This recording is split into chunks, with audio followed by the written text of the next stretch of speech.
Ang susunod na programa ay rated PG. Ito ay nangangailangan ng patnubay at gabay ng magulang para sa mga batang manunood.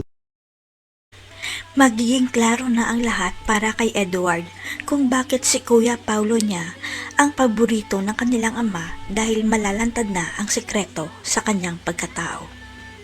Isa lang naman ang hinihiling ni Edward, yun ay ang mahalin siya at ipagmalaki ng daddy niya katulad ng pagtrato nito sa Kuya Paulo niya at ginagawa naman niya ang lahat. Pero ang hindi maintindihan ni Edward, hindi pa rin sapat lahat ng effort niya sa daddy niya kaya hindi niya maiwasang makipagkompetensya sa kapatid niya. Handa si Edward na kalimutan lahat ng hidwaan nila ni Paulo, pero nang agawin ni Paulo si Marge sa kanya, dito na magsisimula ang pagiging kontrabida niya sa dalawa. Mas lalo pang sumama ang loob ni Edward sa daddy niya dahil suportado nito si Paulo na pakasalan si Marge dahil sa isip ni Edward siya ang nauna kay Marge. At may kakampi si Edward, yun ay walang iba kundi ang mami niya at pinapangako nito sa anak niya na magiging impyerno ang buhay ni Marge sa pamamahay nila. Hanggang sa dumating ang araw na kinakatakutan ni Regina, yun ay ang paglantad ng pinakatago-tago niyang sekreto dahil may hawak na alas pala si Marge laban sa kanya.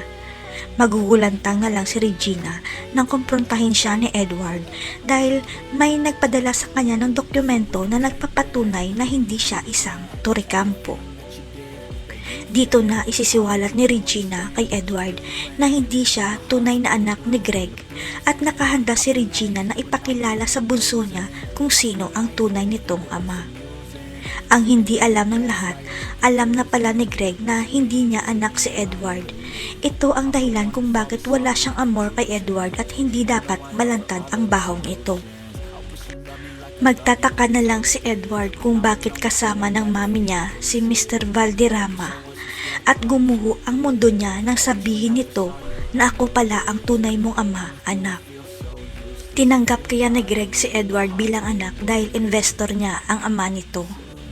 Magtagumpay kaya si Regina na gawing miserable ang buhay ni Marge?